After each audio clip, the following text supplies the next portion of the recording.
Nothing for much. Huwag niyo po akong Englishin kasi hindi naman po ako, mukha lang po ako Amerikano pero hindi ako ganong magaling sa English. Sulpot-sulpot. Opo kasi dito ako pinanganak eh. Dito na po ako nagkauban.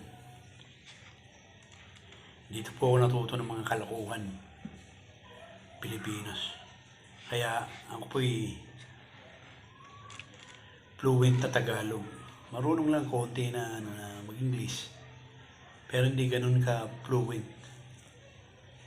Anak po ako ng Amerikano.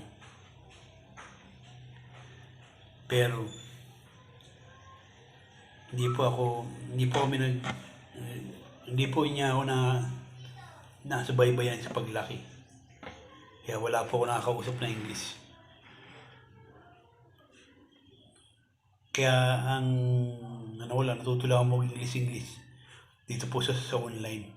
Salamat sa social media at nagturo ng maraming pagtuturo sa akin. Salamat sa Diyos.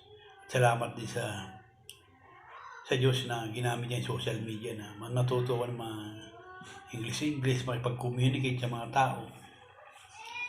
Pero hindi po ako fluent, kaya huwag niyo po ko English kasi makita niyo na lang, dumudugo ilong ko. At imbis nagsasalita ako ng English, pati Bisaya magamit ko na, Bisaya language. O, di ba? Kaya huwag masyado pagka makikita niyo sa online. Huwag kayo magsasalita ng English sa akin kasi baka makita nyo na dumudugo na ilong ko, kakahagilap rin sasagot ko sa inyong English.